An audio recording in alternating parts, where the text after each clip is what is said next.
Hey, this is Heather Langenkamp, the coordinator for the shop for the Dawn of the Dead. And you are listening to the Don't Go Out There podcast. When there is no more room in hell, the dead will walk the earth.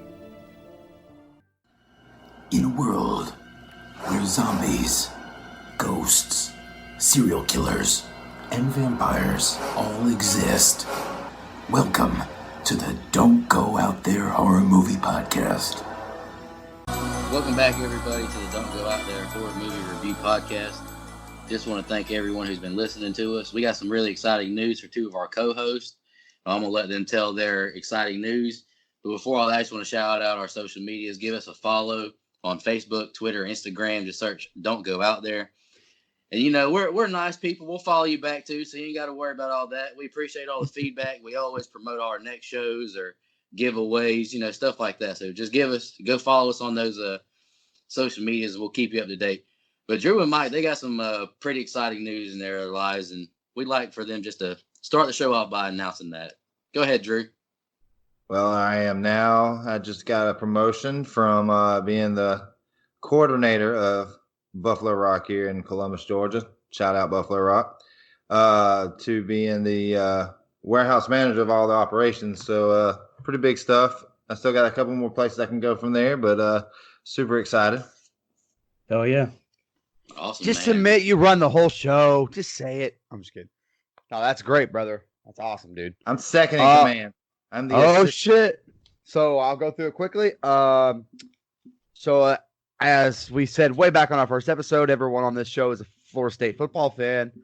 We've had Rashad Green on, so we're all Florida State football fans. We all have a love for Florida State football. And I've loved it since I was a kid. And everything Florida State, and I love to write. Clearly, by how much I talk on this show, I love to talk and write and all that other shit. And so now I get to do both. I get to combine those passions into both. Write about Florida State football for Sports Illustrated, a little company known as Sports Illustrated. So I've been working out. I used to write for a site on SB Nation. And now moving on over to cover Florida State for Sports Illustrated. So really exciting. AllSeminoles.com if you just so happen to like Florida State as well and you want to read the work, AllSeminoles.com. So Congrats. And obviously, if y'all like reading great articles, Mike is probably one of the best article writers I have had the pleasure of reading. Thank you, sir. And I know Drew used to read my old ones because he would retweet them after he was done. Mm-hmm. There you go. Gotta show love. Tonight we're reviewing a movie that good brother Brian has picked, Dawn of the Dead 2004 remake. I think this is our first zombie type movie, so that's first for the show. I'll go ahead and go first with general overview. This movie starts off with a bang, and it's pretty wide open the whole movie. Not necessarily my niche in horror, but it's entertaining. Mike, do you want to go next with your general overview?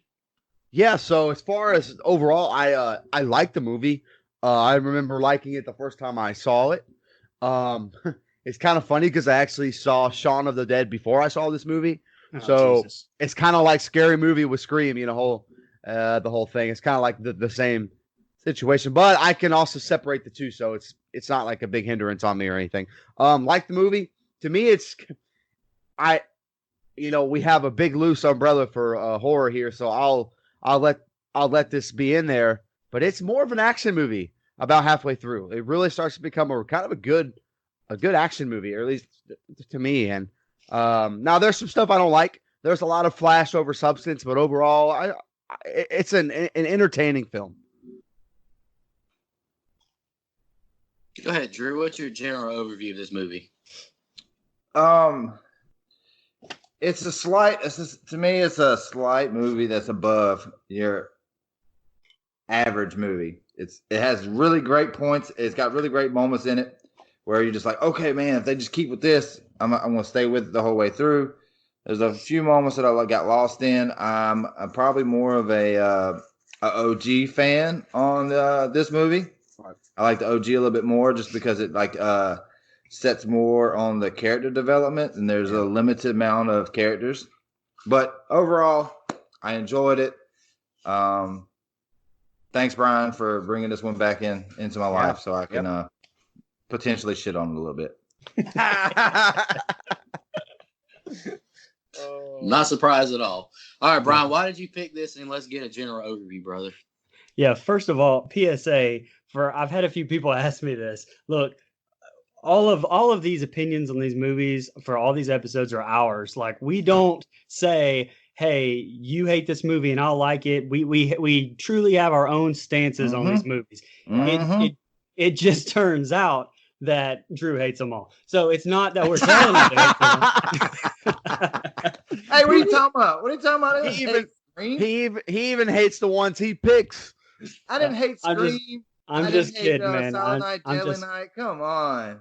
No, you did. Wow. You rated that higher than 2018. You definitely did not hate that movie.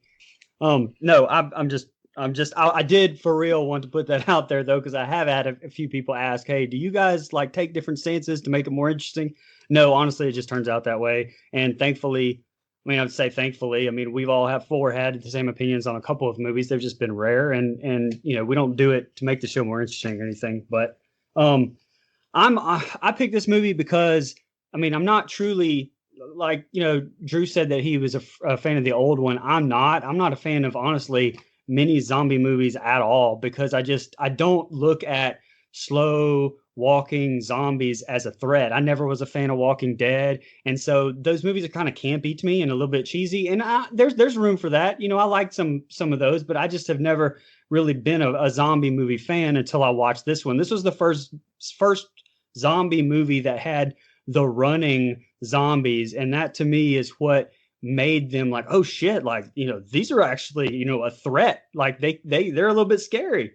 And so, you know, I know 28 Days Later came out before it, but this is the first one that I actually watched first. And so and actually that I like the 28 Days Later, 28 Weeks Later, and I like World War Z because of the running zombies, honestly. And so you know, we haven't done a zombie movie yet, and this to me is one of the best remakes, honestly, of any of the old horror movies, in my opinion. So I love it. Hey, real quick before we start, I really like that this movie does not follow the same plot line as the original, because you could still have a loosely based remake without note for note, shot for shot remaking the whole movie like A Nightmare on Elm Street tried to do, which was completely unoriginal and tasteless, like a bunch of movies have tried to do. You know, at least I know we don't love Rob Zombie's Halloweens, but at least he was doing some different stuff. He wasn't just doing a shot for shot identical remake, except the third act is basically the same thing. But there is some differences. I love this movie for being different, for deciding to go with running zombies, which is great, for deciding to follow a different plot. But like Drew said, and we're going to get into it, there's too many characters I don't give a fuck about. But my favorite, hey, I would tell you right now, my favorite character is goddamn redneck Doug Stamper. And if you've seen House of Cards, you know exactly who I'm talking about. Well, George A. Romero actually came out and hated this movie, which I get it. If you're a fan of the old ones, you're not going to like this movie. I mean, because it's completely shitting on the old ones. So, and I just don't like the old ones, so I don't care. So I love it. So, but I completely get it if you are a fan of the old ones. Y'all got any more general thoughts before we jump into the scene by scene? I think I'm good. Oh, go ahead, Drew. I was just gonna say, like, I think that's what Brian's saying is, like, if you like the OG compared to this one here, I think that's kind of why at first when I was commenting, I was, you know, in our group chat, I was talking so much shit, just like, you picked this is what we're watching, you know, and everybody's talking about the, you know, greatest opening scene, whatever. And I think for me, I'm more of the movie storytelling. So I nitpick on characters. Me too. Characters to me is what makes the movie right for me. That's it. Well, the character development in this movie is not great, except for like one or two people. So I don't know if that's the acting or the writing by James Gunn or whoever, but we'll talk about it as we get going. All right, well, let's start the scene by scene, guys. The film starts in a hospital. I wrote down it's just basic hospital talk between the nurse Anna. She's the main character in this movie. basic hospital talk between Anna and the doctor, Anna and another nurse. And then she, I wrote down there's a really cool overhead shot of Anna driving home in her, suburban neighborhood. I thought that was really cool looking. She gets home and she crawls in bed and has a convo with her man, Lewis. Now they're in the shower with an intense makeout session. And as they're doing this makeout session, they miss an emergency report on the TV. The next morning, Lewis wakes up and sees a little girl, Vivian, in her room. She has a zombie mouth and bites Lewis in the neck, killing him. Or does he die? Anna throws her out the room and she slams the door and she charges the door. Anna calls, but she tries to call 911, but it's not going through. Lewis gets up as a zombie now. She grabs her keys, but she falls into the bathtub. Lewis, she kind of crawls to the door. She thinks Lewis might have left or something, but then Lewis headbutts through the door. And now she finally climbs out through the window. It's funny to me how she couldn't open the window the first time, but after the headbutt, she finally got it open. That was okay. Got some strength, I guess. The test, or the adrenaline started pumping, so she just ripped that window open. She climbs out the window, and a neighbor's has a gun pulled on her, and she's just doesn't know what's going on. Then it's kind of cool. An ambulance runs the neighbor over, and and you get this cool look from Anna's point of view. She's looking at this whole neighborhood. People are just running around. Cars are going everywhere. I just read the whole neighborhood is in chaos. You hear a radio broadcast is saying over and over, it's an emergency in greater Milwaukee area. Lock all your doors. I wrote down there's wrecked vehicles everywhere and there's zombie attacks everywhere. Then all of a sudden she just crashes her car into a tree. And like Drew said earlier, Brian sent us an article saying this is one of the greatest openings to a horror movie. It's good. It's good. I had some problems with that rankings that they had, but this was a really good opening. Drew, you want to go first? Because I see you nodding your head over there and got that shit-eating grin on your face. Yeah, well, it was just kind of funny because, people were talking about it on Twitter when they was talking about the greatest elite opening scene. I'm like, it's not elite. It's a good opening scene. It's not elite. There's better ones, but it's not terrible either. It's just everybody throws elite and goat scenes or the best scenes ever. They just throw it out there just to throw it out there because they were just attaching it to it. To me, it's a good opening scene. I think they could have kind of the nurse thing. I guess they had to plant that in there for her later. I think they could have trimmed about 10 minutes out of it and just imagine if you just went in there. She came straight home. Showed her just coming off her shift, going straight home, and then the chaos ensued. Then I think it would just got straight to the point. Bam, bam, bam. Would have made it better. Good, Mike. Okay, my only comeback against you on that, Drew, is we're looking for character development like we talk about, and at least that nursing scene is trying to lay some groundwork on character development. Right. So while it is a little slow, I agree with you. It's at least trying to put us in a real world situation instead of this crazy zombie movie that we're about to get on. It's literally the original on steroids and cocaine. So we're trying to get a little bit of human groundwork laid is all, I think. Again, I don't disagree with you. I just, that's how I took it was, okay, they're trying to humanize her a little bit, and she needs to be a nurse later on in the movie, I guess. So it's trying to get you to give a shit about the main character. If she was in all this peril and all this danger and you had just seen her just now, it's a lot less chance of you giving a shit, based on the fact that you just watched her for 10 minutes, live a normal life, I guess. That's where I think they were getting at. And obviously, whether that hit home with you or not is own personal opinion. Well, that's why, and that's why another scene falls flat later, which I'll get to. It's good. It's a good scene, but it doesn't do what it's supposed to, at least for me. So as far as these scenes go, I love this opening scene. Is it the best ever? No, it's not Scream. It's not Nightmare on Elm Street good. It's not not Halloween good, but it is really good. It turns from 0 to 100 in 20 seconds. It's very good at doing that, and I love every time I watch this movie and see the neighbor get hit with the ambulance. I fucking pop, man. I chuckled when it happened. It's hilarious. I know it's a movie, so there are times in this movie, and I think it's good that it doesn't take itself too seriously, and that's one of those times it definitely doesn't take me out of it. So good stuff. And when the man comes around by Johnny Cash being played in the title scene is fucking awesome. Just thought I'd throw that out there. Amen. Go ahead, Brian. What's your thoughts on the opening scene?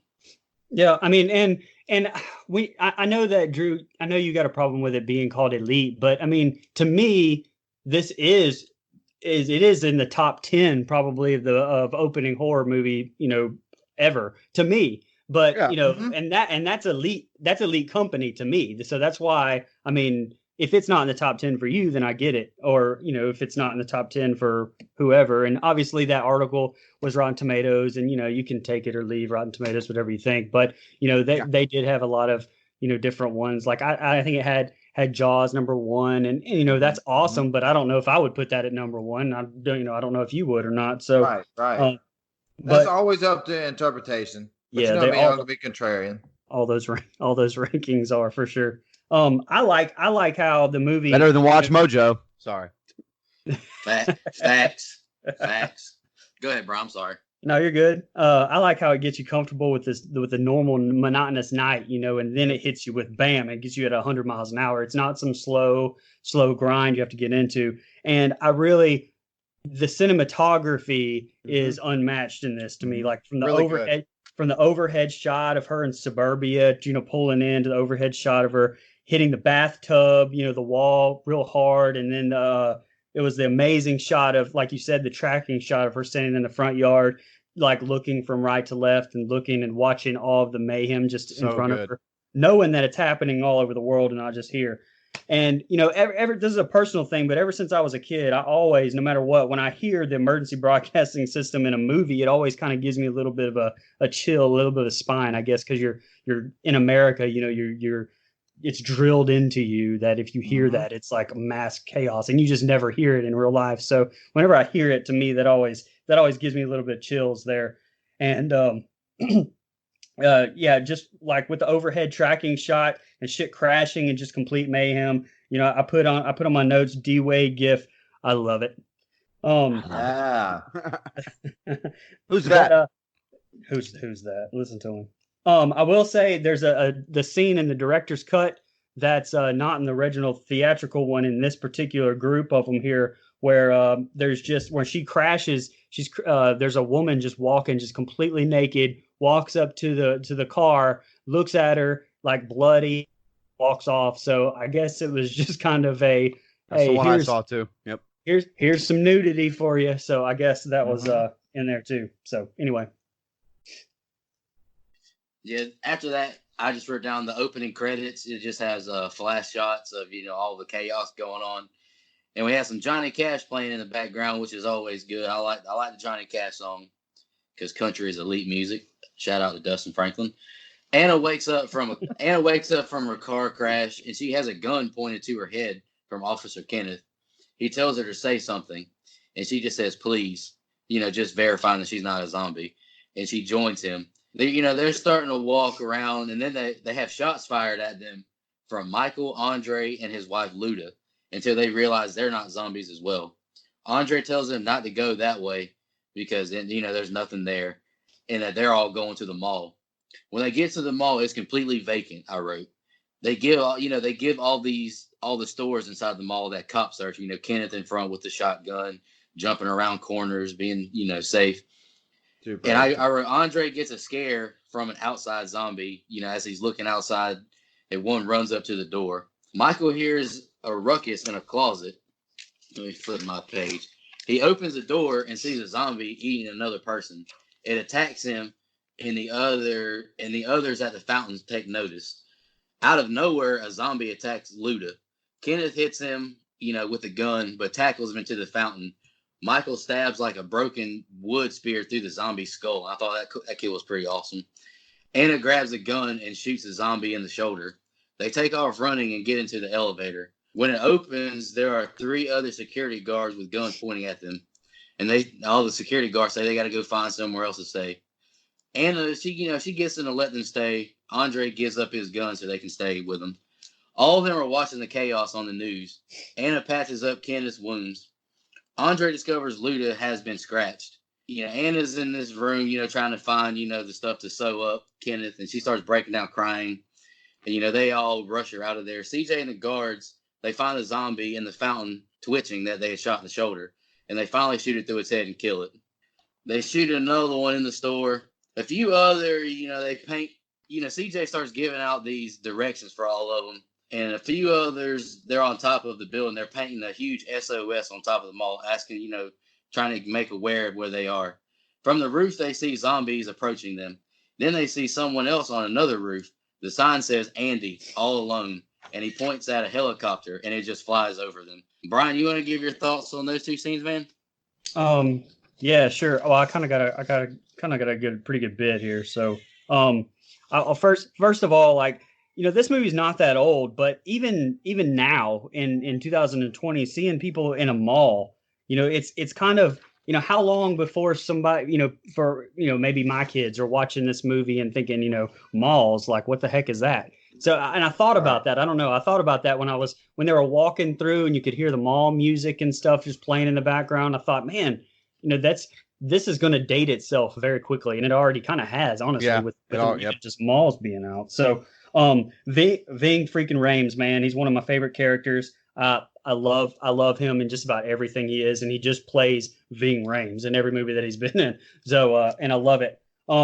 The very beginning there, the Chinese zombie that runs towards them, it's the first time you see the speed and the danger kind of that it gives you. And in the director's cut, I know that it's got a lot more gore to that scene apparently than in the theatrical cut, but to me, like, I love that, and I love that they're establishing right there that kind of guns don't really do anything to them. Obviously, you have to shoot them through the head, which is kind of a known zombie lore, but obviously you still got to establish that in there.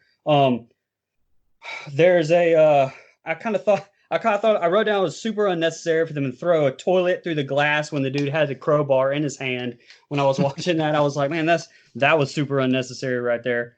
I love that the whole time in the mall that's, building the tension, but you never get boring shot. It's panning through or the same boring shot is what I mean. Like just tracking them, it's tracking them through, you're looking through like gym machines in different stores. And, I know Mike said earlier that there's about 8 minutes here where there's just not a whole lot of anything, but them walking through the mall. And it kind of, it's, I can get where it's kind of getting a little bit monotonous, but I also think that I like the fact that it's kind of building the tension and building like, okay, this is a huge, gigantic mall, and they've got to go through and clear it basically. The scene showing them eyeing what we as an audience has already seen, all over the world, which is a nice little Tom Savini cameo, by the way, as one of the TV announcers, where he was talking about, or he was a sheriff on the TV, where he was talking about a twitcher. He called him a twitcher. That was a nice little Tom Savini cameo there too. Throw that in there. I love the Andy thing where you kind of meet him and you kind of get attached to his character over this movie, but you never really hear him say anything until it's, right at his eventual doom. So I think that's some good writing for you to be able to, or me anyway, get attached to this character without ever actually, seeing him really talk to you and have a whole lot of interaction, I guess, with the characters verbally. And the last thing I'll say is the panning back shot where they're sitting up on the top of the roof on the SOS thing, and it's kind of every time it pans back, you get this really loud drum, just boom, and then boom, and it pans back and giving you a wider shot of like this is what they're basically dealing with, zombie threats and stuff. I thought it was great. Go ahead, Mike. Well, this has Ving motherfucking Rhames, so automatically I'm in. Let's go full board, my guy Ving Rhames. Also, like I mentioned earlier, we're getting introduced to Redneck Doug Stamper. I think you have a serious issue if you don't like Ving Rhames. I don't know what to tell you, man. What's wrong? What is wrong with you? Anyway, I'll let you have your piece. So I agree with you, Brian. They threw the toilet through the window, and it almost took me out of the scene. It came really close to being like, this is a little hokey, but they pick it back up, and I do like the way they build the tension with this and the suspense. It's like, it's a good 3 minutes with no dialogue. Like, it is all just them walking with music and things crashing around them. But the empty mall is fucking creepy. on itself. Like a lot of people don't like one set pieces and stuff like that. I actually think the mall becomes a character in a way in this movie. Oh, yeah, I wrote that same exact thing. Yeah, absolutely right. I like it for that reason. It's not, well, here we are agreeing again, but whatever. So but it's true though. I do think the mall becomes a character, kind of like the music can in some movies. And so I think it's really well done. I this how to put it this way. The reason I think this goes from horror to action very quickly is because it's what I like to call a trigger fest, where every 4 or 5 shots is a gunshot scene, and that's fine. I got no problem with that for a movie, but it's the whole movie's this way, and it's a horror, yes, but it's got almost like a not James Bond, hell, worse than James Bond, but just as far as there's so much gunfighting and stuff, but again, you got to shoot the zombie in the head, so I get it. Oh, and I'm not going to save it for fun facts because it's actually really important. I had to look it up. They never say the word zombie in this movie, ever. They never say it. They call them those things, or they're the dead or whatever. They never actually speak the word zombie. So it kind of bothered me the first time I ever watched it. I had to go look it up to see if that was just like a creative choice or whatever, and it was a creative choice. Go ahead, Drew. Okay. So Mike, talking about the gun part on this. This is 2004. This is America. Guns are fucking everywhere. Did I complain about that? No, I'm just saying. I'm just talking about that. You're just like, how you so many guns, whatever, blah. No, I'm fine with like that. it's to be expected any day. These, especially if it's American set in America, you already know that there's going to be a lot of gunplay in any movie. And I'm fine with that. I just think it starts to border on an action thriller. Oh, I agree. I agree. No, I agree. Right, like you have the horror setting in, but I feel like you have to kind of take that into effect of the time period you're going to shoot in. Well, of course, so, like of course. Your weapon of choice, would you rather have a katana or a gun? Oh no, it's the right way to go. I was just pointing it out that it does start to verge on it almost verges on a different genre. Well, even if it's now, it's realistic. I mean, it's super realistic. Yeah, exactly. Absolutely. Yeah. So I'll say, like with the mall scenes and stuff, like if Mike said or whoever said it was monotonous or whatever, I didn't find the mall scenes to be prolonged or too much. I kind of like the opening, how they go into a mall, because honestly, that's kind of what, like, if us four were like in the days like this right here, you know, like with a zombie attack, whatever, and like we rolled up into a mall, we already knew right then and there. We probably need to check everything out we can. So like the different views on it as they're going through it, to me, made it even better and kind of built it up there. And you see here, and then you know, the attack with the one zombie, and then I will say this: it was kind of odd that, you know, that one zombie that we learn later on is like the other security guard that they were talking shit about. How like he got shot in the shoulder and then just turned into just a standing, twitching statue. Basically, he was just there twitching after he got shot in the shoulder by the shotgun. That kind of threw me off a little bit. I didn't really grasp that one. Yeah, it didn't really explain that like at all, because I thought it was maybe because of the water. But yeah, you're right. I don't have any idea if that was because he got shot or because of the water. They didn't really explain that part. That's extended in the director's cut some, but it's just him getting shot more and showing more gore. So it didn't explain anything else. Yeah, I thought that was like when I was sitting there watching, because it's been a little while since I've seen this one. I've seen it like probably 3 or 4 times, but like that would just stuck out to me. I was just like, okay, like it was supposed to be something important to go there, but it was never really like, they found out, okay, if we do this, this will, like, you know, turn them into a twitcher instead of a runner or whatever. But I mean, that's kind of nitpicking, but I enjoy the mall scenes. All right, back in the mall, CJ, he kind of locks up all the others in this room. And I wrote shout out to Ken Foray, the televangelist on TV. He's a horror icon. It kind of just shows all the people, you know, none of them, they seem to can sleep right now. You know, who could sleep right now after all the shit you just went through? The trainee security guard lets them out to use the bathroom. And Andre, he tells Kenneth he feels that he's on Earth to give his baby everything he never had as a kid. The security guard, he sees his truck on the run on the cameras. They ask CJ, what are they going to do about that? CJ says that he'll kill all of them to stay alive. Kenneth and Michael, they attack the security guards and take the guns. Then you see like that big truck outside back down the ramp running over some zombies, which I thought was super cool, running them zombies over. They open the door and start shooting those zombies in the head. Like Mike says, kind of an action movie. They run back inside as Andre runs out of bullets. Anna checks on the new people's injuries. Kenneth wants to leave, but Steve tells them everyone is dead. And Fort Pastor? Kenneth says, fuck y'all, I'm leaving. Ken's on the roof and sees Andy with a sign that asks, info? He tells them no help, Fort Pastor, that everyone's dead. Anna says one man has a bite. Another lady can't walk and looks really, she looks really fucked up, honestly. And she, in parentheses, dies on the bed. But then she charges them as a zombie, and Anna stabs her through the head. And it was, that was cool too. I like all the stabs through the head. It's pretty awesome. Anna says bites kill them, but they're brought back to life too. They say they have to quarantine Frank because he's been bitten. Michael grabs a gun to kill him. His daughter begs them not to kill him. She's crying in his arms. Anna is telling Michael to, shout or to shoot all of them now. Andre finds Luda looking at, baby stuff. He asks to see her scratch. She says she can't have the baby now. Kenneth shoots Frank. His daughter is seen on camera crying and running away. Brian, you want to go first on those scenes, bro?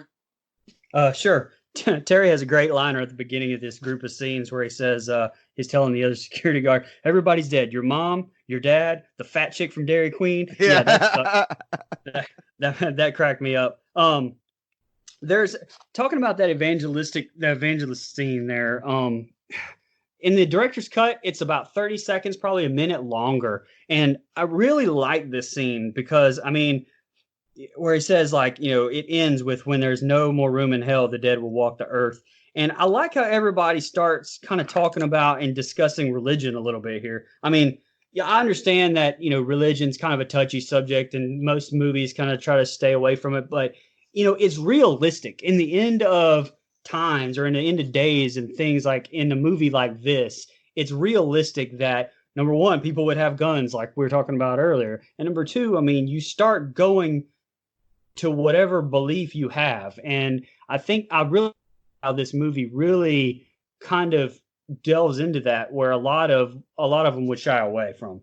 I don't know if you talked. I don't remember if you just said it in the breakdown there of the scenes, but how they brought in that like fat lady. I really think that's dumb as fuck. Like and it's hard for me to kind of believe that they would actually bring in a lady that looks like that. I understand that you don't know that these people are turning into zombies that quick or whatever, but she looks like a goddamn zombie. So I don't know. I don't really, that whole part I'm not a real big fan of. And you're talking about the real fast with the Mekhi Phifer baby scene, kind of them establishing that, his girlfriend's pregnant and they've got a baby. There's that whole subplot right there that I don't really like. I don't like that.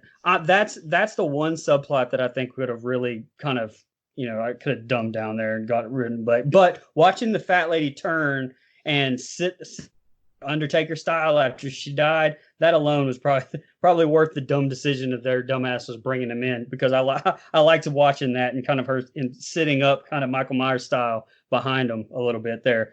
And the strongest scene to me out of all this whole group was, Frank getting shot. Frank was in Honey, I Shrunk the Kids, if you guys remember that. Yep. From back in the day. It's a really strong scene of humanity, where they go to kind of shoot Frank, put him out of his misery a little bit. And, you don't see it happen. You just hear the screech, you hear the bang, it happened, and you hear her crying and stuff. And it's a little bit longer of a scene in the extended cut. But I really like it a lot. That's kind of my thing. And this, like I said, that coming right after the whole televangelist part, I really like how they're kind of tying in religion into this and not shying away from it. Go ahead, Mike. I love the televangelist scene because that's my man Ken Foray, who is Joe Grizzly, bitch. So so that's always good shit. Love that. Man, I gotta have. Well, any chance I get to have one in a movie, I'm going to. But Anna, hello, how are you? Call me sometime. So, especially in '04. So what I like most of this stuff, but you hit the nail on the head about the subplot with the baby. And to me, the only reason that is there is so we get zombie baby. That's it. Spoiler, you've never seen it, but the whole subplot to me was literally building up to the crescendo of having zombie baby, which is a cool shot. But after one watch, then it really is a pointless subplot because I okay, don't like it. wow, like that's and zombie baby's on the screen for all of 10 seconds before Anna shoots him or her in the head. So it's just kind of a pointless subplot that I didn't like either. Kind of made Mekhi Phifer's character kind of bland. Like I thought they tried to dive deep into it with him and Ving Rhames, but it didn't really work for me. Like he was trying to become a better person, but in reality, he was kind of just still the same asshole he was at the beginning of the movie, just for different reasons now. So, I mean, I'm not a fan of the character development there, but there are some good stuff. I love the scene with Frank. I think it's great. The only bad thing that falls flat a little bit is we don't know Frank. We've never met Frank until 20 seconds ago. So it's still emotional. Like it's still really well acted. I think it's still really they pull it off, but it would be even more impactful had we got to know Frank just a little bit more. And I think even in the extended cut that you're talking about, Brian, they make you spend a little time with him and the daughter. A little bit more, yeah. So you do get a little bit more of a tie, but in the original cut, you get nothing. So I totally get why someone might not be so attached to that character. But overall, this is where the movie kind of starts to take a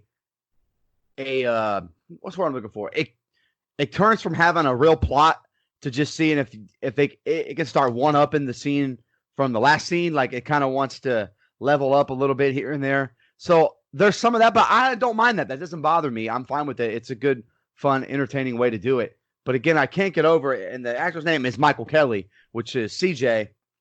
Still, Redneck Doug Stamper is the best character in this movie. He's the one with the most character development.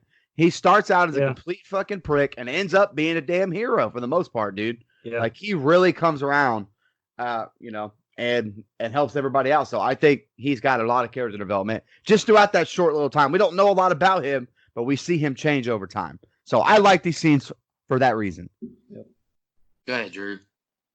Yeah, I'm with Brian on how they just like focus in on the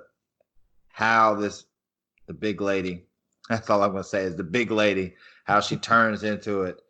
I thought it was kind of interesting. I'm just like how she sits there and she's just like watching. She's like, oh, this is weird. She's got this infection, but like she's cold. She's like, that's where the nurse part come in. Like, oh, this isn't normal. This isn't normal procedures when it comes to somebody's being sick. Usually when they're sick and they're usually burning up with a fever, blah, blah, blah. But she was cold. And then like when she just like stopped and then threw up and then just started like charging, I was like, oh, okay, get her. And it might have been a little bit more believable if she hadn't have been so damn like if she'd have looked a little bit more normal. But goddamn, she already looked like a zombie when they brought her. Oh in. yeah, without a doubt. Like exactly. the veins, like varicose veins all over her face. Like, come on. Yeah. Like you knew she was already turned. But then again, it was like you got to think of this. Like I don't really think they knew exactly how it transpired yet. So it was kind of like a moment of realization there. Like, oh, okay, so this is what's happening. So this is where we're going from. So we know if they get cut, bit, whatever. You have this window, but it kind of shits itself because when at the beginning, when her, I guess, boyfriend, fiance, or whatever, he turned like what 30 seconds later after he got bit by a little girl from down the street. Well, he bled out. He bled out and died like that, though. He bled out, I think, and died. So I think that was going to say the difference. That's where they're trying to do the. And you're right, Drew. I kept thinking that myself. I'm like, how come this group turns quick and this group takes a long time? But it's on the severity of the bite. It's on the severity of the bite is what ends up happening because a lot of them bleed out, become infected, and die quick.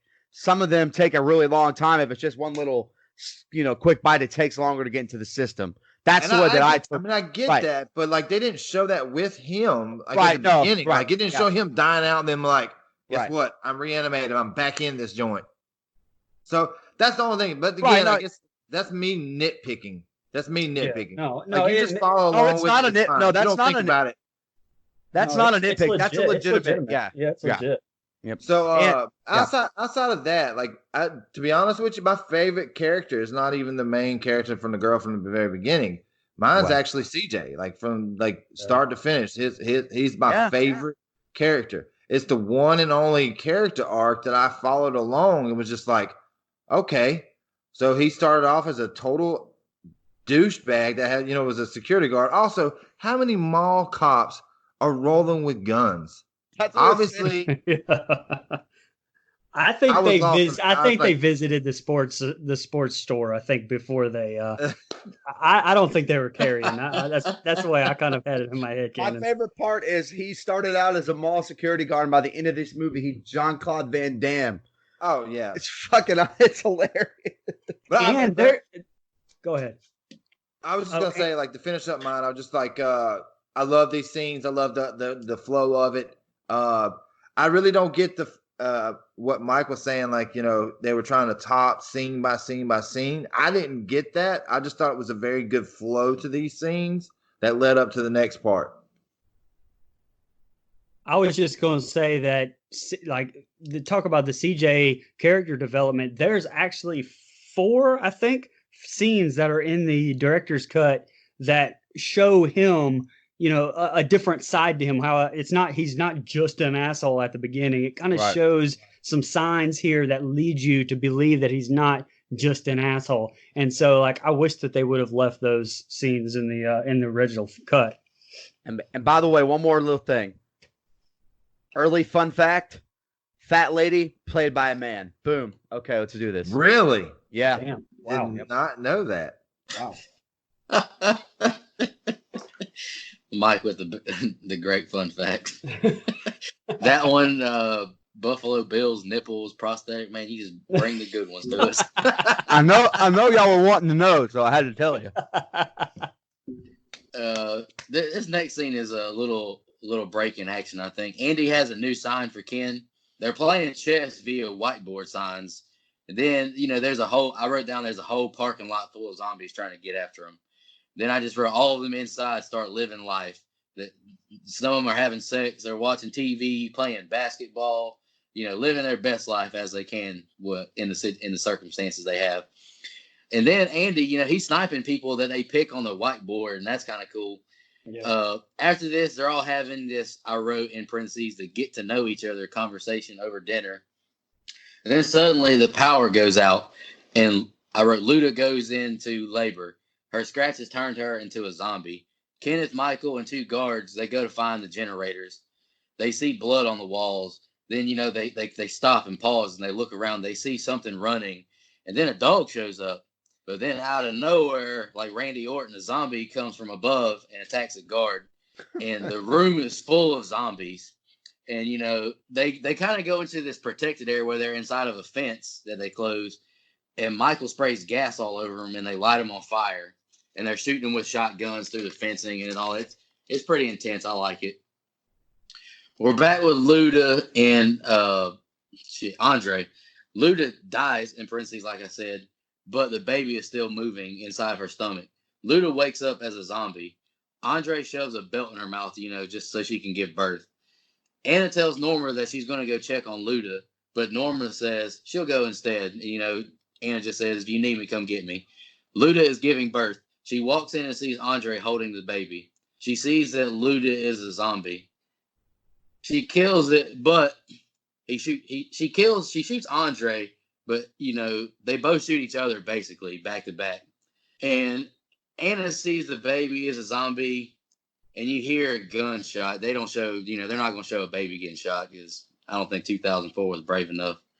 Then I just wrote they put all of the bodies underneath sheets in the middle of the mall. Y'all got any? Mike, let you go first. What's your thoughts on those things, man? Yeah, cowards, kill the baby, you cowards. Anyway, Ain't nobody want to see that. I'm kidding. I'm kidding. Yeah, head stomping like a Michael Myers. Yeah, there you go. So Just savages. this is so outside because I don't care. So I really don't care about this baby subplot, and I started to kind of put it together when you realize that his wife is cut or had been bitten. You realize that in that moment, I'm like, well, she's turning into a zombie. So I could kind of see where this was headed. And when her bare stomach is kind of laying out a couple scenes before, you see the blue veins, and I kind of started to think they're going to make this baby a damn zombie. Like I mean, the first time I ever watched it. So I saw that kind of coming, and because of that subplot, man, the scenes just fell flat to me.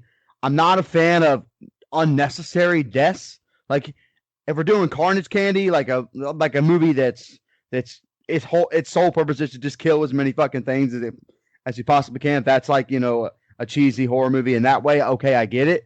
But in this movie, you have two characters die for what I like to consider no reason, not even by the zombie. Both were just gunshots, and I just don't know if it's.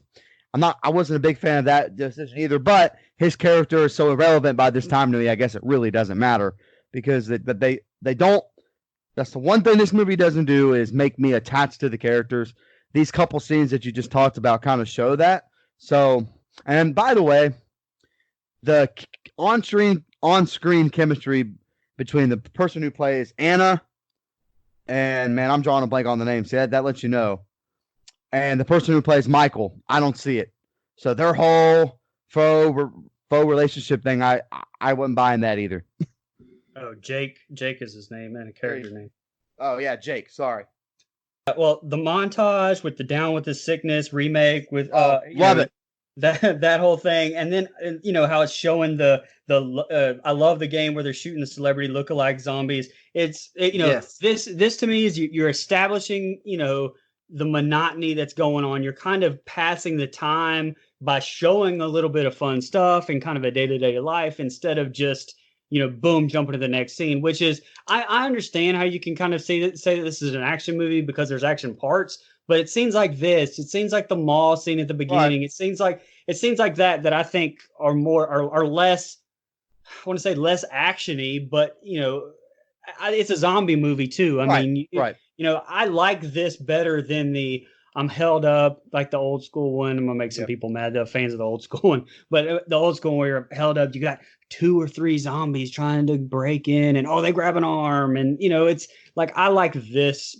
You know, I'd rather have some slow parts with some action than just that. I guess to me, I liked the whole dinner scene had the whole Last Supper type vibes. And that's good because after this, like shit hits the fans 100 miles an hour from here out to the rest of the movie. So I like that. Alien did it. You know, you get some character development. You kind of find out a little bit here about some more. You hear about this. So I do respect. I understand how some don't get the screen time and the character development, but I do respect James Gunn and Zack Snyder for trying to make you give a shit about these characters, make you know a little bit more about these characters in a scene like this, whereas, you know, it maybe wouldn't happen before. The parking garage scene is the last thing I'll talk about here. You know, it's typical, you know, almost all get eaten, go out and do a job trope. You know, it's good. I mean, it's well done. It's nothing to really write home about, you know, which is a good thing. I mean, you don't fuck those kind of scenes, or in every horror movie, you don't fuck those scenes up. So, you know, it was good that I liked the zombie falling from the ceiling thing. People of old school horror zombie movies wouldn't like that, but I like it because it's something different, something you've never seen from a zombie happen before, and things like that. So, you know, that's where I am. Go ahead, Drew. So I like the relationship between Kenneth and Andy. Yes, glad you said that. Going back and forth. Yeah. To me, I really enjoyed that because that'd be something that I could see myself doing. Just like you see this over here, and like you want to communicate, and you know you kind of see how, like Brian was saying, breaking up the monotony of, you know, being stuck in a mall, can't do anything because everything's going out on the side.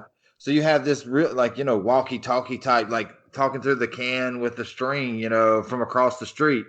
So I felt that connection that they were wanting to build between those two characters, and like I owned it. I was right there with it. And then playing the games and all the other stuff, like I totally get it. So I understand that when I had no problem with those scenes at all. And then like Brian also said, I was talking about like, the Last Supper deal. It's kind of what I thought too. I was like, oh, they had this little, meal together, and then it's like nonstop. Here we go, balls to the wall. All So gas, no you brakes. get that Yep. normal. Okay, here we go. Here it's Friday, Saturday, Sunday. You're good to go, and then bam, Monday is right here, right in your fucking face. Let's go. I loved how they did those. Hey, real quick, before you go back, I wanted to touch. I'm glad you touched on that relationship between Andy and Kenneth. It's great. Yeah. Like it's a really fun part of the movie that I'm glad they went with. I'm not 100% thrilled with how they ended it, but I guess there really was no other way you could get that, so that's okay too. I also love the dinner scene. I meant to touch on it. I just forgot to. I think it's a real nice calm before the storm. It humanizes him just a little bit. So, like you said, we complained about character development, but like Brian said, at least we're getting something because even the first time I watched it, I know we're probably about to lose some of these people. Or some of these people are not going to be here until the end. So it was nice to kind of get to see them all interact one last time like that. So, and by the way, what's his? I'm trying to think of the actor's real name. I apologize. So, here it is. Ty Burrell plays a great asshole. Anyway. Oh, perfect. Yeah, that's perfect. Yeah. I couldn't think of his name off the top of my head for some reason. All right, boys. These are the last two scenes. So there's going to be a lot of it here, but this is some good stuff. Kenneth gives a motivational speech. He says waiting to die is worse than death. Michael says that he could reinforce the buses. And then Steve jokes, hey, why don't we just go to the marina? We can take my boat out. And Ken says, but, they actually like, hey, that's a good idea. Let's do that. He's like, oh, shit. But Ken says they got to go get Andy. They're adding on a plow to the front of the bus. They're adding barbed wire to the top from that fenced-in area from where the generators were. And, they're doing I wrote down they're doing some bullet inventory. Ken and Andy, they exchange signs, 5 more days, hungry. And I wrote down Anna and Michael, they seem to like each other. They discuss how to get Andy some food. Ken has idea to attach food to the dog. The zombie, they drop they lower the dog down with some food attached to it. The zombies don't mess with the dog. But however, the zombies do get through the doggy door whenever they let the dog in. They radio to Andy. He says he got bit. Then Nicole drives that truck over there to Andy's. Ken tells her to get out now. And I wrote with stars beside it, never try to save a dog in a zombie movie. You just let that fucker die. No offense, Peter. A few of the guys, they get to the street through the sewers. There's a quick fight with the zombies, and they get inside. Ken blows Andy's head off, and it's a really sad moment. They get Nicole out. They all make it to the sewer, but the zombies follow them as well. They make it back to that door, but Steve isn't holding the door like he's supposed to. The door gets overrun by zombies. They get to the elevator, and then I wrote nice elevator music in the middle of this intense scene. Right. They make it to the buses. The buses are swarmed by zombies. They shoot through the fencing that they put around the buses. CJ throws a propane tank at the zombies and shoots it with a shotgun. The buses get through. There's a straggler hanging on the back of the bus. The old guy kills the young girl with the chainsaw. Poor girl. Ken flips the bus. They ditch the bus and run. Now Steve is a zombie and Anna shoots him. Then somehow they keep the zombies out of the bus. I don't know how they did that. Anna grabs the yacht keys. Ken crashes the bus into the dock. They run to the yacht. CJ blows himself in the bus up because he's trapped in the bus. Like Mike said, he becomes a hero. They all get on the yacht, but Michael reveals he got bit. Anna doesn't want him to leave. And he pushes them off the dock. And, they got that last little sad moment, where they hold each other's hand as long as they possibly can. Then it doesn't show it, but Michael points a gun towards him and you hear a gunshot. Then the ending credits show them arriving at a dock because they ran out of gas, and they get chased and they get charged by zombies, and then the camcorder just drops. So it's a pretty intense last couple of scenes. Let's let Brian go last into this movie. Mike, do you want to go first? Yeah, sure. I'll go first. I really like how they used the dog whose name is slipping me. I meant to remember the name of that damn Chips. That's it. Yeah, him.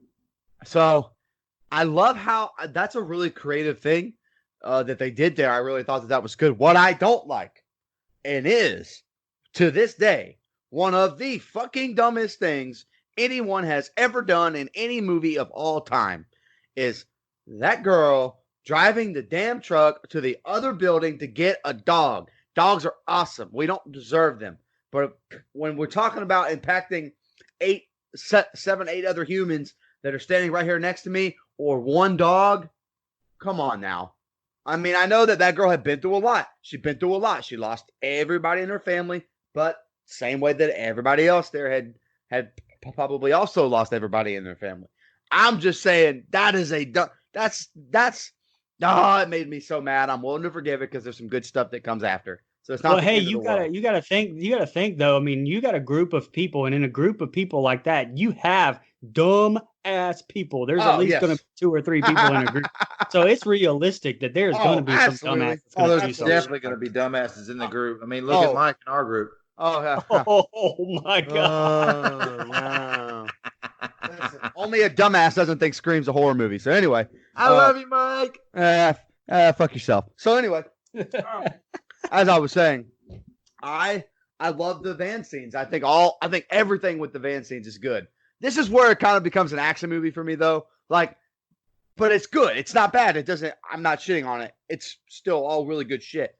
I'm kind of glad that old gay guy and young girl got killed, because even though I don't like pointless death, their characters were kind of pointless throughout the whole movie. I mean, the one girl's in there so she can show her boobs earlier, and then the old guy in there, I still don't know why he was there, other than a small comedy relief when he's talking to Redneck Doug Stamper in the holding cell or whatever. He's telling him about how he knew he was gay. That's the only 2 things I remember about those characters. So, yeah, like you said, I love Redneck Doug Stamper's character, the way he finishes, the way he sacrifices himself so everyone else can keep going. Thought that was really cool. Love the character arc. I like that. So I like the fact that Jake stays behind. Like, I think that was a moment. It's a little unnecessary, but I still like it. I think it plays really well. It makes him look a little better and humanizes everyone else at least one more time. I was shocked the first time I ever saw this that they still ended up all dead. Like, I'm watching this whole movie and they get on this boat and I'm like, okay, the ones I liked for the most part, minus Redneck Doug Stamper, they win. They make it. Nope, nobody fucking makes it. Everybody dies. Pretty awesome. And yeah, I was shocked, but I think it's great because not every movie needs a happy ending. I mean, it's kind of what horror should be about anyway. It's still having horror throughout the whole movie. So I was good with that. So I'll say this. I love these scenes. I love these finishing scenes here at the end. I'm not against the action scenes in a horror movie because I actually think they do really well, especially in this one. I'll say in this movie these were great. They to me they add something into it that keeps me interested in it instead of another thing.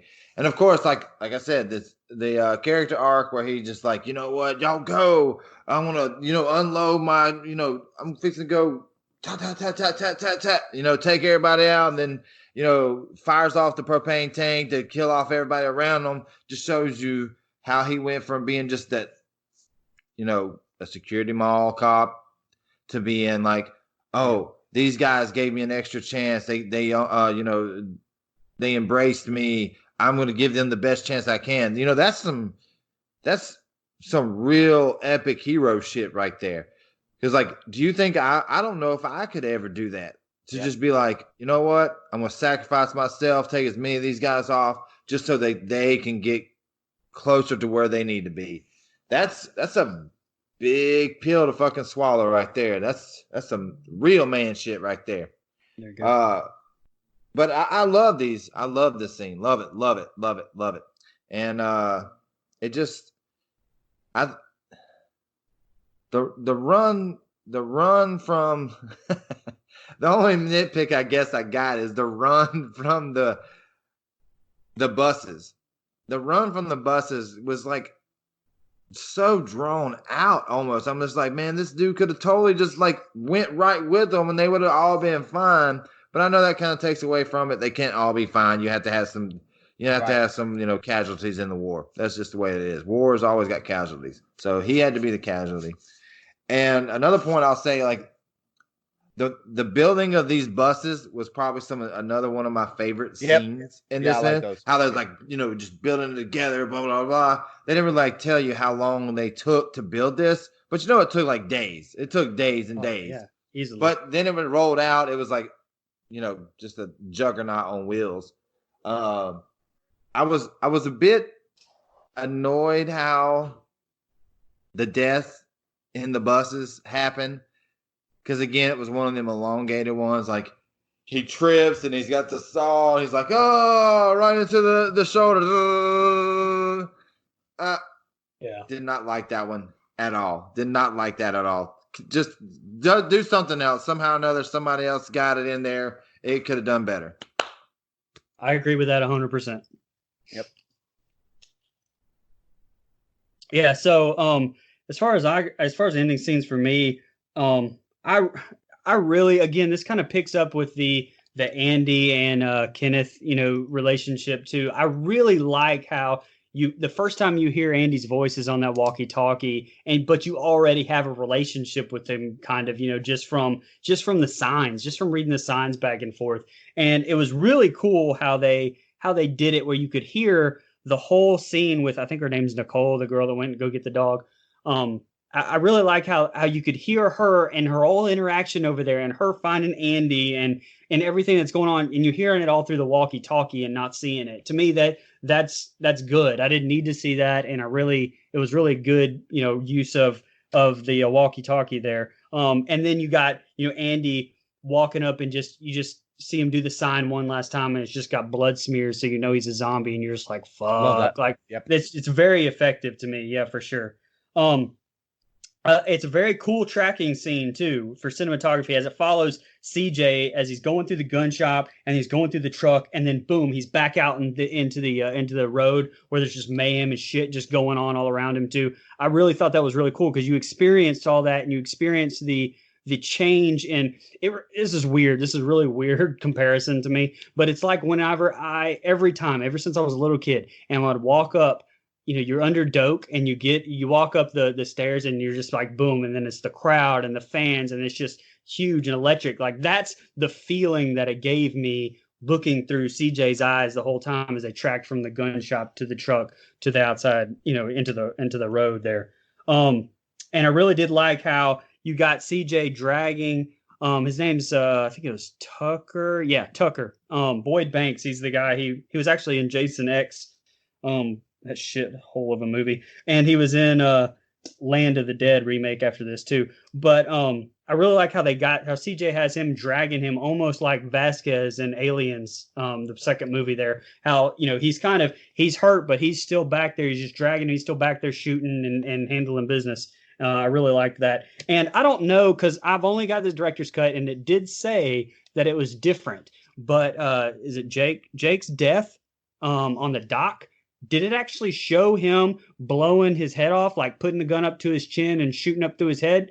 Because it said in the director's cut, it did, and it does do that. And so I wasn't sure if the theatrical showed that or not. So, and that was really, honestly, as much time as you spend with Jake, that was actually a pretty emotional, effective scene as well. So, I loved it.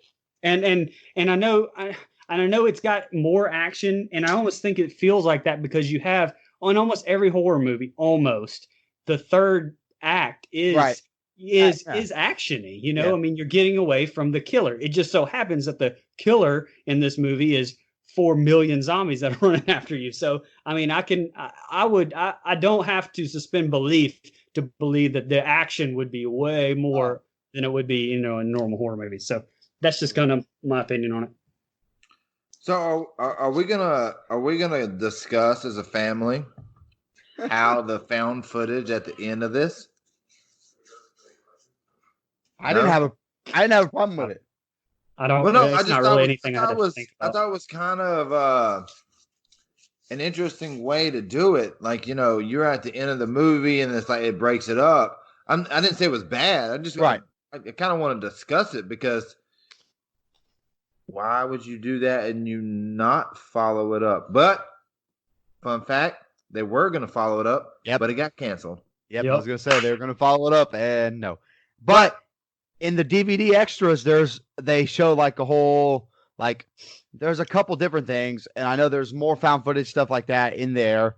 And I don't know if Brian has the DVD or Blu-ray or whatever is on that, but I remember renting a DVD that had the extras on it back in the day, where it had the entire movie from Andy's perspective. That's a cool fucking bit. If you get a chance, go watch that.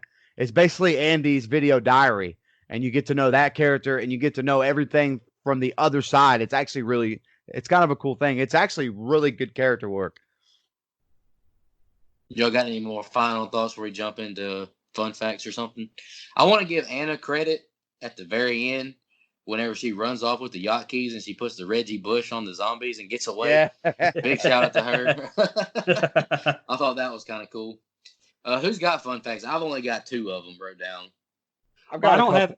This isn't really a fun fact, but I'll in there too that there's not really. I mean, I know that there was a sequel that was supposed to be made and it got canceled, but right now in post production, and it was a 70 million that Zack Snyder made is making. I don't even know Army of the Dead, and it's got Dave Bautista in it. Yeah. So I mean, I don't know when this is supposed to come out. I don't see anything about that, but you know, I'm excited about that. I agree. Now that I know. Anytime a remake gets a sequel, it means that remake was probably pretty good. So that should be a sign. Yeah. Texas I'll go ahead and read my 2 fun facts off, then y'all can go after me. Like I said, I only got 2. This was kind of interesting to me. Heather Langenkamp, Nancy from Nightmare on Elm Street, was on production crew. I didn't know that, but as I was watching, you know, the found footage stuff, I was, you know, just kind of looking at the, you know, the credits. I was like, hold up, rewind that. That name looks familiar. I was like, okay, Heather Langenkamp's in this one. Okay. Yep. And then the last one I got is, although he had strong reservations about some elements, George A. Romero professed to be surprisingly impressed with the film. And I got those off IMDb. Whoever else has fun facts, just go ahead. I mean, I already talked about mine, the one about the sequel that got planned, but there's also talks that Netflix is picking it up, so it could still happen. Okay. I mean, I read earlier in an article that said Netflix was in talks of picking this sequel up in last year. So whether it's stalled or whatever, but the way streaming services are going now, there's going to be a lot of sequels of movies and shows or whatever that's going to be happening. True. On a lot of them. Very true. Yep. I have some fun facts. I'll go real quick, brother. As many as 50 makeup artists would work on the zombie transformations at a time. So whenever they had like those big walk-up scenes where there's a bunch of zombies all at once, there was about at least 50 makeup people on the set that day. The clothing store is named Galen Ross. She was an actress in the 1978 original film, the original Dawn of the Dead. They used a mall that had already shut down. So even in 2004, this mall had shut down. They used it to shoot this movie, and then they plowed it to the ground after. So again, you're right. Mall, kind of a dated reference at the end of the day. Let's see. Starbucks refused to be in the movie. So the coffee shop ended up being named Hallowed Grounds, which is from When the Man Comes Around, the Johnny Cash song. It's from that song. Let's see. There was so much fake blood used in this movie that they had a blood cart on set at all times. I believe that. Kyle Cooper, the film title designer, used real blood in the film's opening and closing credit sequences. That's fucking gross. Unlike Rennie, I already talked about how that. So, yep, that's it. Okay, yep, that's all I got. Brian, you got any fun facts?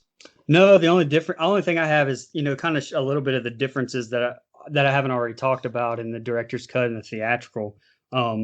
Which do you want me to go ahead and go over those or? Yeah, go Yeah, ahead. definitely. Okay, so I've already gone over the naked person in the beginning.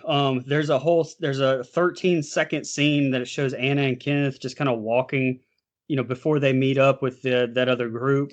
We're just walking through with like a playground. I guess just kind of showing that I guess they're alone and kind of the vastness of I don't know. I'm glad that was one that didn't really need to be in there, but then there's the whole scene like I touched on with the kind of the Chinese zombie that there's a lot more gore added to that. There's a lot more shots even from Mekhi Phifer to other zombies that were coming.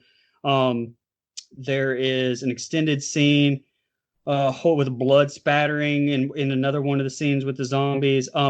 This was I meant to touch on this and they're in the very first group of scenes, but how dumb was it that Jake had a damn crowbar and then switched it to like a croquet mallet to try to fight a damn zombie? That's absolutely ridiculous. But there's an extended scene where CJ actually goes and kills that zombie that actually got in a fight with Jake with the croquet mallet, but that was ridiculous. There's some more I don't know, group building, kind of character building, dynamic scenes. There's a whole 2-minute scene where it's got all of them in a I want to say a bedroom, but it's the part of the mall where it's showcasing a bed and they're all kind of being held by CJ anyway. And there's a whole like 2-minute scene of them in there just talking and kind of building up each other's relationships a little bit, talking about, I think Mekhi Phifer has more of a criminal background and old dude Jake, I think used to work at Best Buy and just things like that, kind of building that up. There's a 37-second thing I touched on with the televangelist talking more that I think was very much more effective than the theatrical version. There's another scene with extended scene with Jake and the old woman takes a little bit longer. That didn't really need to be in there. But most important, extended scene with the daughter and the father, kind of making it more emotional. It's almost 45 seconds long. That's a difference. So that's a kind of a big drastic difference when you're trying to build up emotion on something too. There's a couple of other scenes, honestly, that are kind of just wasted. Not really a big deal. The biggest thing to me, I'll just go ahead and jump to it. There's way more bullets exchanged between the old woman and Mekhi Phifer's character. Whenever she kind of confronts him about the baby, shows her getting blasted away a little bit more. And the actual shooting of the baby zombie lasts longer. There's a whole close-up view of the baby's eyes and everything with the gun going up to the baby's head and everything that they cut out. It was like 11 seconds that they cut out there. And there's some more Anna and Michael kissing each other scene. Some more zombie gore, mostly in the zombie fighting scenes. And I'll just go ahead and jump to the end. But like I said at the end, the theatrical version and the director's cut are much different as it has a whole additional scene of Jake blowing his head off with the gun through his chin. All right, so what I'm gonna say here is this is the fun fact or whatever. So like the great tagline in the movie where he's like, when there's no more room in hell, the dead will walk the earth. As catchy and unforgivable as it is, Romero doesn't recall any grand moment of inspiration. He was just drunk one night trying to get the script finished. I just made it up, truly, on a drunken night when I was really crashing to finish the script, and I thought that was kind of nice.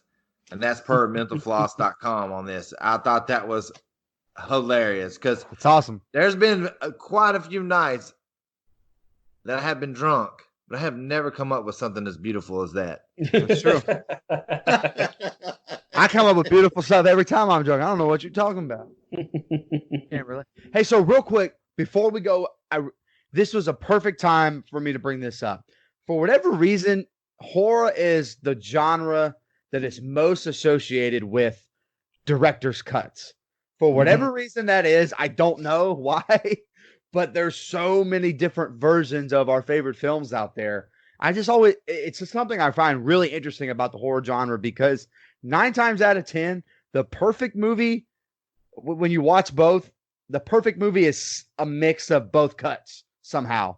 Like the theatrical may not satisfy you in some ways, the director's cut may not in some way. When you put those two together, kind of like the Revenge of Michael Myers, Halloween 6, you get a much better movie than either one of the actual films we got. So I always just find it horror for whatever reason is just catch a director's cut.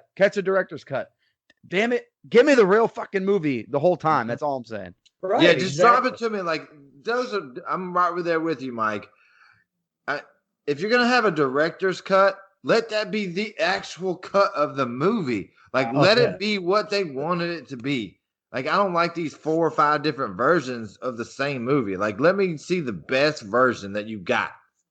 Well, this is a Zack Snyder thing too, by the No, way. I know. mean, like I know. almost every Zack Snyder film has a director's cut, and I cannot think of a time that I've watched one of his films, whether it was Batman vs Superman or Watchmen or all of them. To me, the director's cut are 10 times better than the one we got in the theater. So I don't know why the hell we never get those in the theater, unless I want to say, oh, maybe the studio's cutting him up from under his feet, but it can't be because it's every goddamn movie Zack Snyder does. So it's got to be him.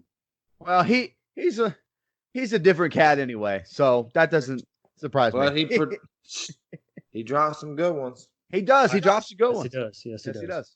The only explanation I have for the horror thing, Mike, is sometimes you got to take kills out or gore out just to be able to put it in the theater. That's the only thing I can think of. True. Because sometimes it might That's a come good up like point. an NC-17 or Right. something. Well, that's or what- you want it to be PG-13. Yeah, That's the because only you're not thing going to I make the can honestly think money. of. You're not going to make the money if you go up to that R-rated version, Right. which is terrible because I think that kind of takes away from the movie itself. Because like once you go from that PG-13, like if I see a horror movie that's PG-13, I'm like, it It's could have odd. been better.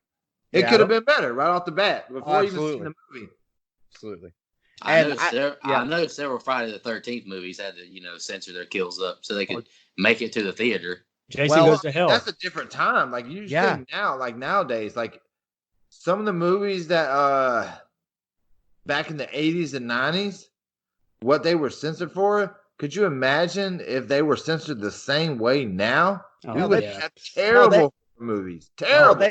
Die put Hard, that, Lethal Weapon, right. all Demolition Man, all the Rambos back in the day, all those would have been cut to pieces.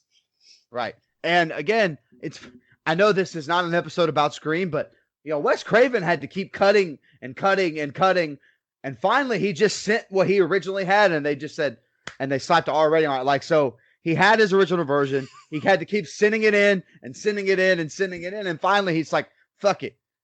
He sends them back the original one, and they give him the thumbs up, the approval. So I guess we finally got to see what that movie was supposed to be. I'm glad they didn't hack it. It would have made me very sad. That reminds me, this is not a horror movie story.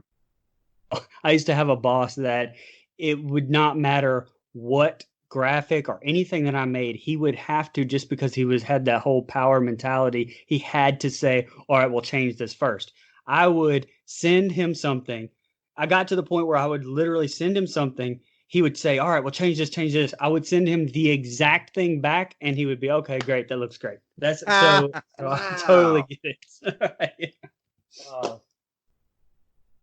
Y'all ready to jump into our favorite kill, least favorite kill, and rating? Yeah. I'll go first. I'll just go ahead and get mine out of the way since I've been kind of quiet all week about my thoughts on the movie. My favorite kill is when Michael kills a zombie with that broken croquet putter or whatever. When he shoves the spike to his head, I thought that was really cool. Least favorite kill, I watched just the theatrical version on Amazon Prime. My least favorite kill was Michael at the end, off-screen suicide.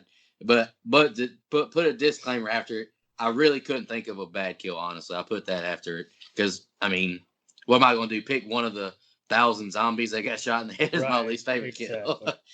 exactly. Brian don't have it, but my rating was 6.75. Just not my niche. No offense, man. I don't watch, Walking Dead. I don't watch that. I wrote it's not bad.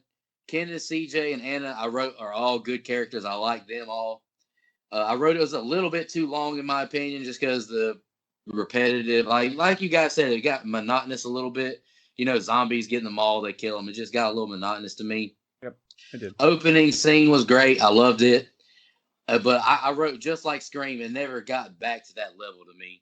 And you guys made a good point. Andre and Luda, their little subplot was really pointless to me as well. I didn't really care about either of those characters. I mean, they tried to, rope you in with him wanting to be a good dad and all that. But I mean, it's a zombie movie. I'm not trying to feel that right now.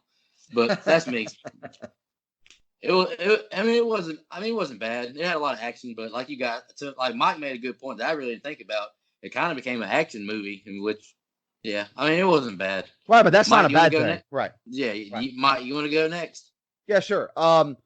So my favorite kill, let's see, my favorite kill is the larger woman being stabbed through the head. I thought that was a cool kill.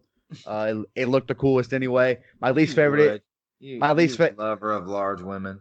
nah, not that one. And that would technically be a large man, you son of a bitch. So anyway, nothing wrong with that. Nothing wrong with that. My least favorite kill is actually probably the chainsaw kill. That just doesn't land with me. It was really stupid. Like I just don't think it needed to be there. It's like it's a cool kill, but it doesn't fit in this movie for whatever reason. So I'm just not a big fan of it. My rating is a 7.25 out of 10. I thought that it was really good for a zombie movie. And again, like you, Nico, I'm not a big it's not my cup of tea. Like I don't do a lot of zombie movies. I like this one. I like 28 Days Later. I think it's really good.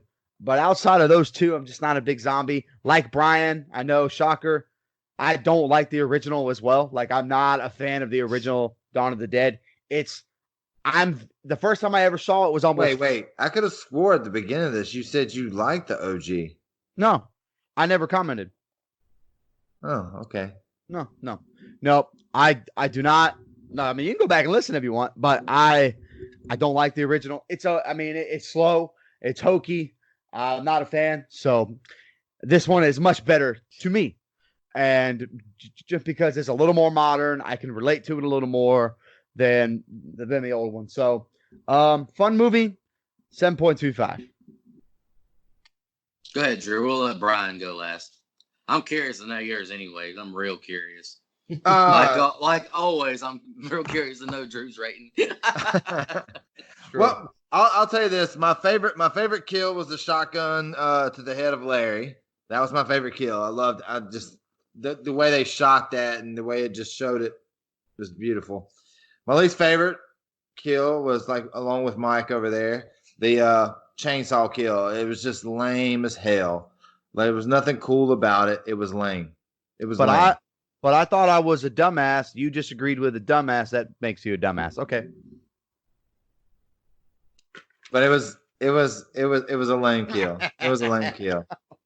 It was just the trip, fall into it, whatever. And I gave this movie a 6.5, mostly because the plot of the movie set well. The rewatchability of this movie is high on it because, like, even though it's not great all the way around, it's one of those ones. If it watched it on, there's nothing else. Like I would watch it and wouldn't be mad about it. Yep. So that's where I put it at. All right, brother Brian. Let's hear your rating and all that. My favorite kill actually is Anna's husband at the beginning. I just like how the zombie grabs him, bites that whole chunk out of his neck, and how it just quickly bleeds out. I don't know if it's just the shock factor from it being the beginning of the movie, and you're just like, holy shit, okay, well, this is what's going on with this movie now, or whatever. But I love that movie, or I love that scene. And most of the time when you get something like that. In a horror movie, they don't give you enough blood, like realistically. And to me, in this one, they really did. I mean, it was gushing out of his neck like it would be in real life, and that's why I love it so much. I don't really have a least favorite kill. There were a lot that were just kind of blah, but I didn't even think about it. But that chainsaw kill really was shitty. Like, and I hated it when it happened. So I'm glad you brought that up. So if I had to pick one, I would definitely go with that one. I said it before. I'm not really a big fan of most of the zombie movies. I don't like watch The Walking Dead or anything like that. It's like the zombies to me take a back seat to the rest of the story, and whereas to me this movie makes the zombies the forefront, and a good antagonist. And so I like this remake just as much as I do the Texas Chainsaw remake, and pretty close to the Jason remake. I really like this one a lot. So I rated it 8.5. Woo! Nice. Woo! Hey, nothing wrong with that. Nothing wrong with it. No, there's nothing wrong with it. I was just 8.5.